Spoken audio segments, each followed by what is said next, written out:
교회가 이긴다 라는 제목으로 하나님 말씀 나누겠습니다. 오늘 특별한 날을 우리가 보내고 있습니다. 우리 교회의 26주년을 축하하는 기념주일입니다. 선교, 개혁, 그리고 실천이라는 가치를 내걸고 힘있게 출발한 우리 교회가 앞으로 더욱 복이 넘치고 은혜가 많아지기를 소망합니다. 우리 교회뿐만이 아니라 이 땅에 그리스도를 고백하는 모든 교회가 더욱 감사 넘치기를 소망합니다. 오늘 본문에는 교회를 향한 주님의 애틋한 마음이 나오고 있습니다. 17절입니다. 내가 복이 있도다 말씀하시면서 주의 큰 사랑을 표현하시는 것이지요. 개인 베드로뿐만 복이 있고 개인 베드로만 은혜가 넘치는 그런 말씀이 아닙니다. 신앙 고백, 주는 그리스도시요 살아계신 아들이시니다 라는 말씀을 고백하는 자, 다 복이 있다는 것이요, 그런 사람들이 모인 교회에 또한 복이 넘친다는 그런 축복의 말씀이십니다. 저는 오늘 본문 말씀을 통해서 이 신앙 고백을 통한 교회의 절대 원리가 있다. 그 원리를 따라가면, 순종하면 복은 자연스럽게 우리에게 있는 것이다. 이렇게 여러분들에게 말씀드리면서 구체적으로 교회가 교회다워지려면 어떻게, 어떤 원리로, 어떤 가치를 붙잡고 나아가야 되는가 같이 나누고 싶습니다. 오늘 본문을 통한 교회의 원리는 무엇일까요? 첫 번째, 세상을 우습게 보는 것입니다. 그리스도 중심성, 여기에 대한 내용이지요. 여러분, 세상은 만만하지 않습니다. 필요한 것이 많아요. 돈이 없으면 힘듭니다. 또한 명예와 권세가 필요하지요. 우리가 그냥 살아가는 세상 아니라는 것입니다. 대표적으로 돈을 생각해 보십시다. 돈이 있지 않으면 편하게 이 땅 살 수 없을 것 같은 그런 마음이 드는 것 사실입니다. 실제로 돈이 있으면 편안하지요.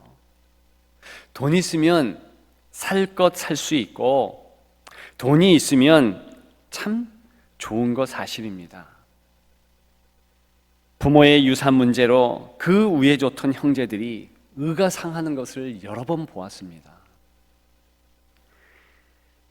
돈 앞에 장사 없지요?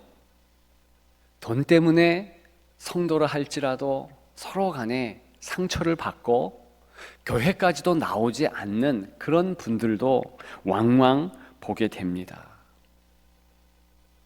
돈 때문에 이 땅에서는 살인도 쉽게 자행되지요. 여러분, 오늘 본문 13절에 보니까 빌립보 가이사랴 지방에 예수님과 제자들이 갔다는 것을 알 수 있습니다. 이제 곧 십자가를 지실 예수님이십니다. 저 남쪽에 있는 예루살렘으로 가셔야 하는 그런 길인데, 일부러 예수님은 북쪽에 있는 가이사랴 빌립보, 오늘 본문에 나오는 빌립보 가이사랴 지방을 경유하여 내려가셨다는 것입니다. 뜻이 있는 것이죠. 제자들과 더불어서 작정해서 그 지역으로 나아가셨다는 것입니다. 빌립보 가이사랴는 풍요로운 곳이에요. 일단 물이 많지요. 지중해성 기후의 영향을 받아서 이스라엘 다른 지역과는 참으로 다르게 강수량이 풍부했습니다. 게다가 석회암으로 이루어진 헬몰산이 그 뒤에 가이사라 빌립보의 배경으로 존재하고 있다는 것입니다. 그래서 헬몰산이 물을 흡수했다가 바로 이 지방에서 샘처럼 솟게 했습니다. 사시사철 물이 마르는 법이 없어요. 풍부한 물이 쏟아져 나와서 바니아스 폭포를 이룹니다. 저도 그곳에 가보니 참 풍요롭더라고요. 그 물이 요단강으로 흘러가고 또한 각 이스라엘로 흘러가게 되어 있었습니다. 전 이스라엘의 식수의 50%가 바로 이 물들로 해갈이 또 담당이 되는 것이죠. 물이 많기에 사람들의 왕래가 많이 있었습니다. 또한 자본이 집중됐지요. 분봉왕 헤롯 빌립이 수도격으로 일부러 만든 도시가 이 지방이었습니다. 그리고요, 로마 왕 가이사랴의 이름이 하사된 곳이에요. 그랬다는 것은 로마처럼 길이 화려했고 로마의 건축물, 특히 신전들이 자리 잡아서 위용 있게 있었다는 것을 의미합니다. 로마에 많은 돈들이 몰려 있었고요. 요대 통치자 빌립보의 이름까지 더해질 수 있었다는 것은 당시 유대의 돈들이 이 지역에 많이 집약되어 있다는 것을 의미합니다. 상업이 융숭했지요. 오늘 본문에 보면 우리 예수님께서 두 가지를 제자들에게 질문하셨다는 것을 알 수 있습니다. 첫째로는 사람들이 나를 누구라 하느냐, 그 질문하셨지요. 여러분, 가이사랴 빌립보 지역의 사람들에게 예수님의 모습은 어떻게 보였을까요? 그들은 세례 요한, 엘리야, 예레미야로 예수님을 비교했습니다. 물론 이분들이 하나님의 사람이라는 것은 확실합니다. 하나님의 뜻을 잘 전한 분들이었지요. 그럼에도 불구하고 많은 선지자들 가운데서 이들은 특별히 행색이 초라했습니다. 광야 지역을 기반으로 해서 활동했던 세례 요한을 보십시오. 슬픔의 선지자 예레미야를 보세요. 엘리야도 마찬가지죠. 행색이 초라했지요. 예수님이 초라하게 보였기에 그들과 비교한 것입니다. 제자들은 그 화려한 도시와 신전을 보면서 스스로를 초라하게 여겼을 것입니다. 그래서 예수님은 그 질문을 하신 이후에 그러면 두 번째로 너희는 나를 누구라 하느냐, 그렇게 질문하셨습니다. 베드로가 대표격으로 대답했지요. 주는 그리스도시요 살아계신 하나님의 아들이시니이다. 정확히 원문을 해석하면 이렇습니다. 앞에 계신 예수님께서 바로 그 그리스도이십니다. 그리고 살아계신 하나님의 그 아들이십니다 라는 말이에요. 여러분, 그리스도는 기름 부음 받은 자다, 그런 뜻 아닙니까? 기름 부음 받은 자, 지위가 높다는 것입니다. 기름 부음 받는 자들은 특별한 지위, 왕, 제사장, 이러한 직위를 독점한 사람들 아니겠습니까? 따라서 지위가 높은 자들이고 그들을 중심으로 해서 모든 일들이 운영되는 것입니다. 주는 그 그리스도이시다. 예수님을 중심으로 해서 나는 행동한다. 예수님을 중심으로 해서 우리 모두가 움직인다. 예수님 중심성을 이 고백에 담고 있는 것이지요. 여러분, 그에 반해서 빌립보 이 지역 어떻습니까? 돈을 중심으로 해서, 명예를 중심으로 해서, 권세를 중심으로 해서 황제의 논리, 황제의 그러한 다스림에 그 안에 있는 지역 아니겠습니까? 그런 곳에서 이 베드로를 위시한 제자들은 아니요, 우리는 땅의 논리, 돈 있는 사람들이 운영하고 또 권세 있는 것이 아니라 오직 예수님, 오직 예수님께서 말씀하신 바로 그 성경을 중심으로 해서 우리는 살아가겠습니다.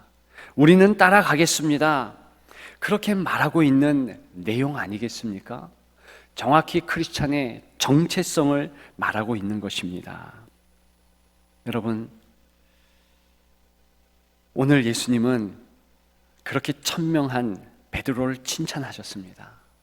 말씀드렸듯이 그러나 그 베드로만 칭찬하신 것이 아니라 똑같은 원리에 의해서 내가 살아가겠습니다.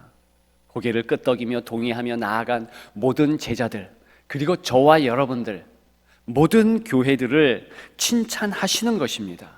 그래서 오늘 말씀, 교회를 세우리니 주께서 말씀하신 것 아니겠습니까?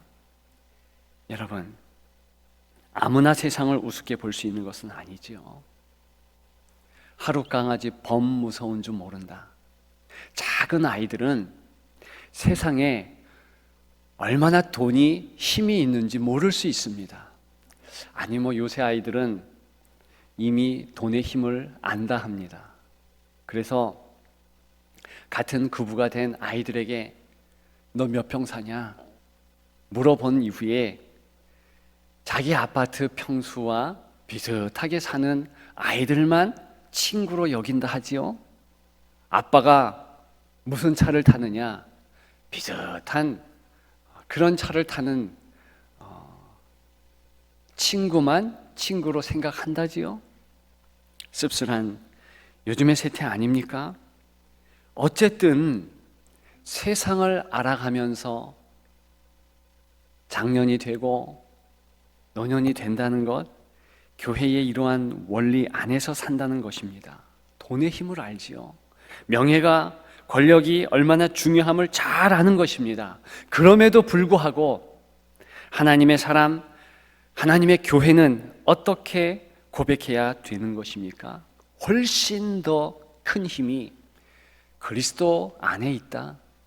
세상을 압도하는 힘은 오직 그리스도께만 있다.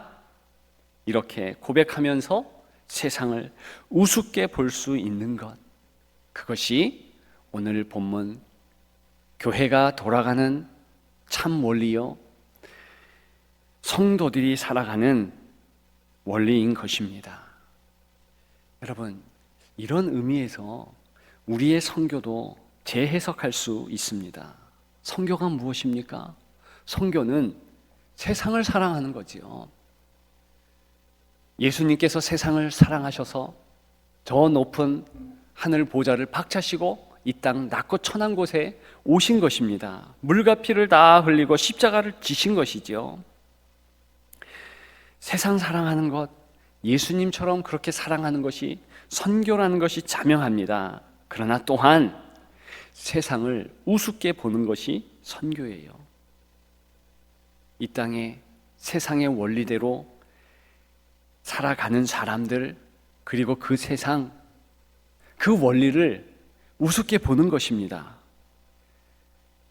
여러분, 돈 때문에 웃고 결론은 돈으로 치닫는 모든 사람들의 가치관이 어떻게 보면 불쌍하지 않습니까? 다 사라질 것 아니에요. 돈 싸들고 다음 생으로 나아가는 것 아니지요. 다 놓고 떠나는 것이 인생의 모습 아니겠습니까?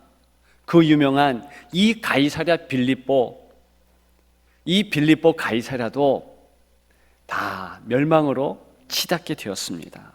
그래서요, 실제로 빌립보 가이사라 가 보면 폐허가 되어 있어요. 몇몇 흔적만 남아 있는 것입니다. 그것 보고 당시에 그렇게 융숭했다, 그런 모습을 생각하는 것이지 별 의미가 없는 지역이 되었습니다. 하나님 나라만 영원한 것이죠. 우리 교회 26년간 선교해 왔습니다. 미전도 종족을 입양해서 복음을 증거해 왔습니다. 왜 입양했습니까? 그들이 땅의 원리에 취해서 돈이 최고로, 명예 권세가 최고로 그렇게 사는 것이 불쌍했기에 전도했고 선교했던 것 아니겠습니까? 우리가 새 종족이나 입양했습니다. 이제는 또 다른 미전도 종족을 입양했고 계속 섬기려고 합니다. 어떤 종족입니까? 다음 세대. 다음 세대가 이 땅 한국에서 하나님의 복음을 모르는 그러한 새로운 종족이 되었다는 것입니다. 열방 선교도 계속 열심히 할 것입니다. 우리가 26년 참 잘해왔습니다. 그 새 종족과 또 열방 선교 열심히 하는 것과 함께 이제 다음 세대 저들을 일으켜 세우고 선교하는 거지요. 그래서 다음 세대를 선교하는 일에 마음을 쏟는 것이 아니겠습니까? 그래서 제 소원, 그리고 교회의 소원은 다음 세대가 선교했으면 좋겠습니다. 앞으로 10년이 지나가고 20년이 지나가고 우리 모습 그대로 다음 세대가 선교의 바톤을 이어받아서 우리 교회를 살리고 열방을 살리고 계속 다음 세대, 자녀 세대를 살리는 그런 중차대한 일을 담당했으면 좋겠습니다. 오늘 말씀의 제1 원리는 무엇입니까? 교회가 돌아가는 그 원리는 세상을 우습게 여기고 예수 그리스도로 내가 살아가겠다, 이 원리인 줄 믿습니다. 그렇게 다시 한번 마음에 새기고 나아가는 여러분들 되시기를 주님의 이름으로 축복합니다. 여러분, 두 번째 원리가 있습니다. 다른 성도가 귀하다는 것입니다.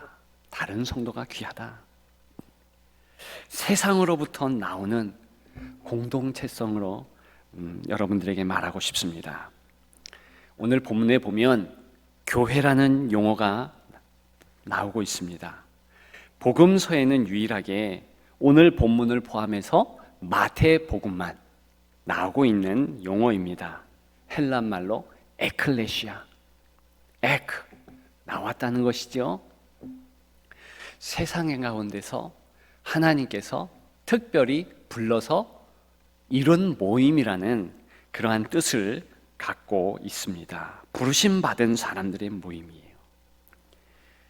중요한 것은 이렇게 이루어진 교회는 혼자서는 절대로 못 이룬다는 것입니다. 여러분, 우리는 성도가 교회 된다는 것을 잘 알고 있습니다. 그래서 골방에서 예수 그리스도의 이름으로 기도하면 교회가 기도하고 교회가 되어진다는 것, 여러분들 마음에 새긴 것을 압니다. 그러나 적어도 오늘 본문에 예수님께서 말씀하신 교회는 아니에요.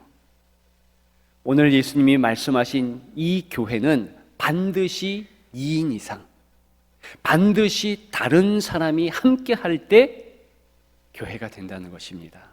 이것이 교회의 공동체성이에요.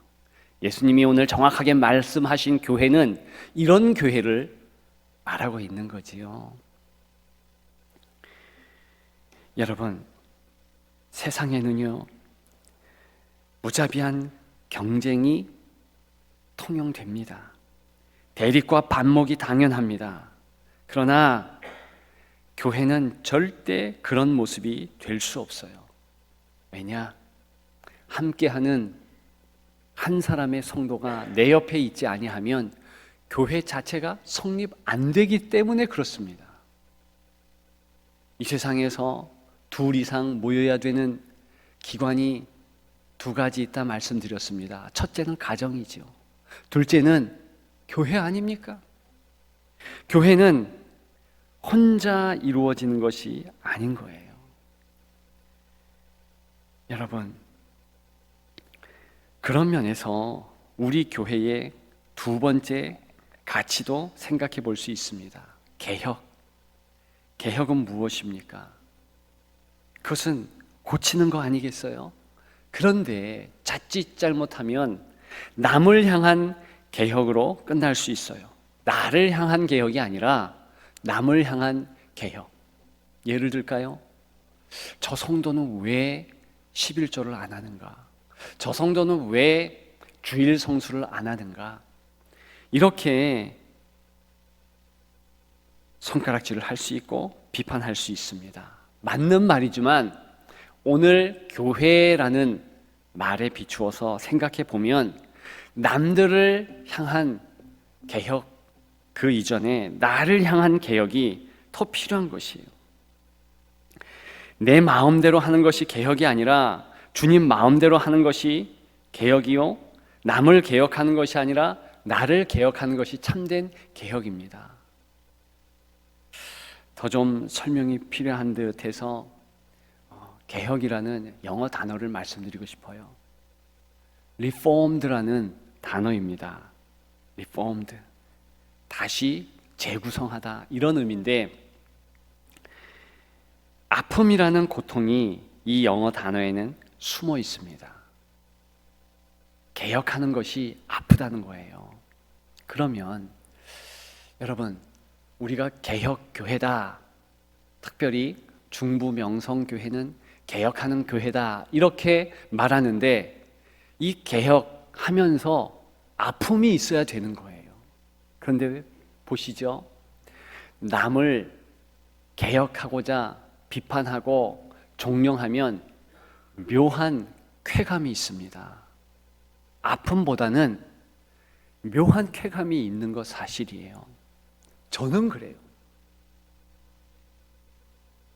정말 성경이 말하는 개혁은 무엇인가? 아픔이 있어야 돼요. 찢어지는 마음의 고통이 있어야 된다는 것입니다. 그렇다면 11조를 말하고 주일 성소를 이야기할 때 내가 그렇게 하는가? 나를 향해서 쥐어짜는, 그래서 갱신하고 다시 고치는 노력이 필요하다는 것입니다. 일전에 한 책에 큰 감동을 받고 고개를 끄덕였는데, 이런 제목의 책이에요. 강아지 성도, 고양이 신자, 밥쇼 그린이라는 분이 쓴 책입니다. 거기에 보면 고양이 신자에 대해서 재밌게 말하고 있습니다. 요즘 성도가 고양이 신자라네요. 먹여주고 사랑해주고 잠자리 주고 이래서 하나님 찾는다는 것입니다. 만약에 그렇게 안 하는 하나님에 대해서 고양이처럼 가차없이 하나님에 대하여서 핥힌다는 거예요.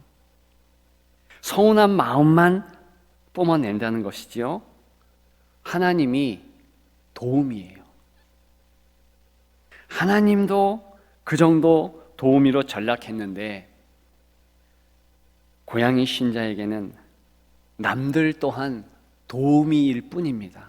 내가 신앙생활 하는데 방해가 된다?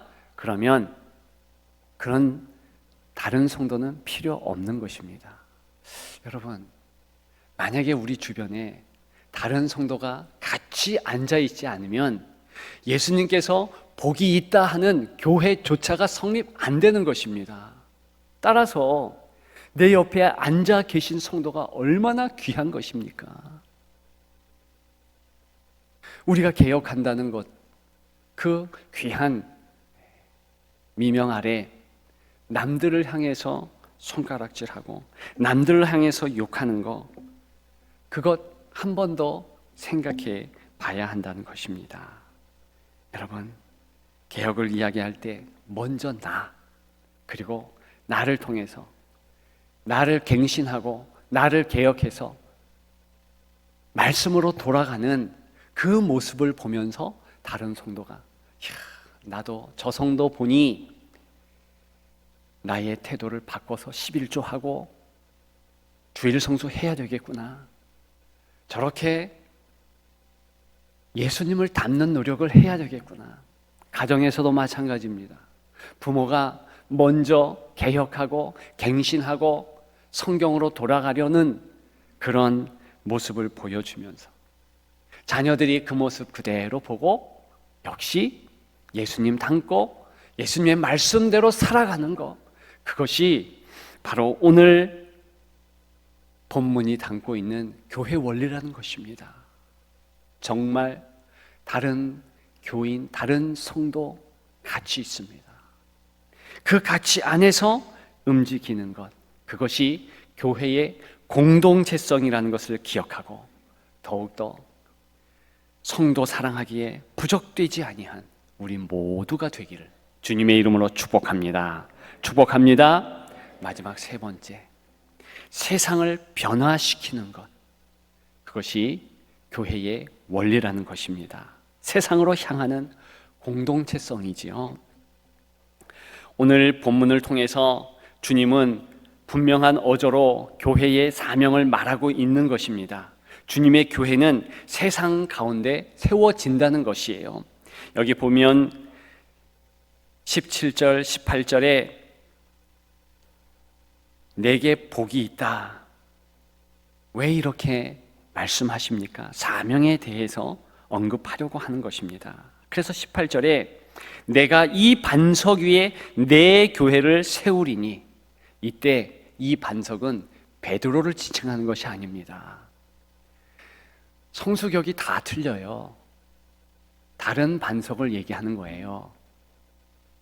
그것은 바로 베드로가 고백한 신앙 고백, 주는 그리스도시요 살아계신 하나님의 아들이시니이다. 이 신앙 고백, 교회에 교회 되게 하는 참 원리, 그 원리 위에 세워진다는 것을 의미합니다. 왜 이렇게 강조하면서 우리 예수님께서 말씀하셨는가? 교회는 세상 가운데 있는 것이거든요. 그리고 할 일이 있는 것이거든요. 그래서 이러한 말씀 연이어서 말씀하십니다. 음부의 권세가 이기지 못하리라. 음부의 권세, 다른 말로 하면 세상의 권세입니다.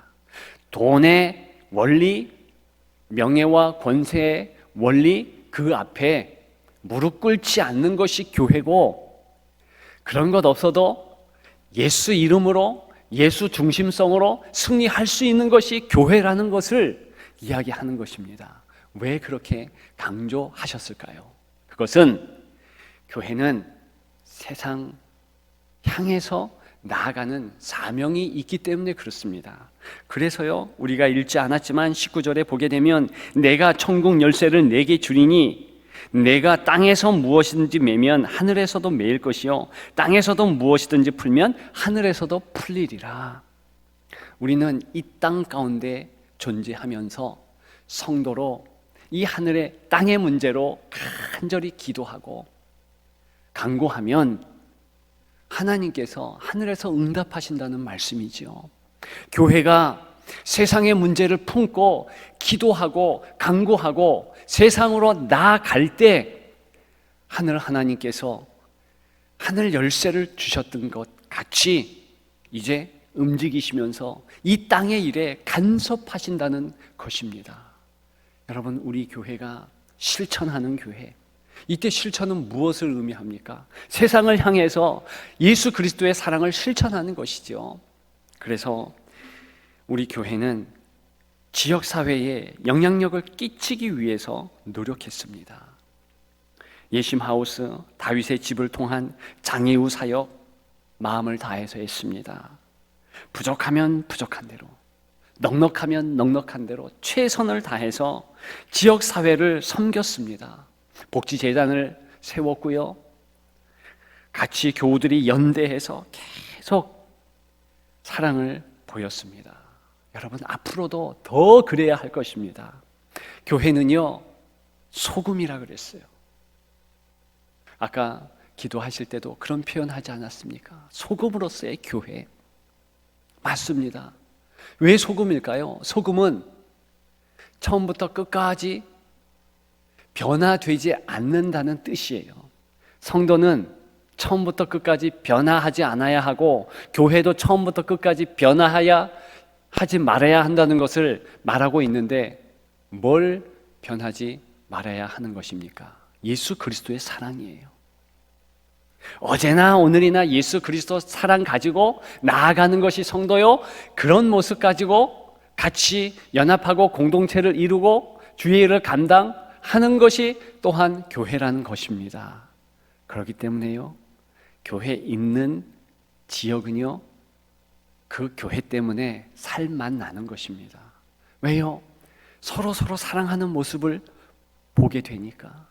그리고 그 사랑의 모습이 이제 성도 간에 머무는 것이 아니라 성령 하나님의 강권적인 역사하심으로 지역사회로 흘러 넘치는 것입니다.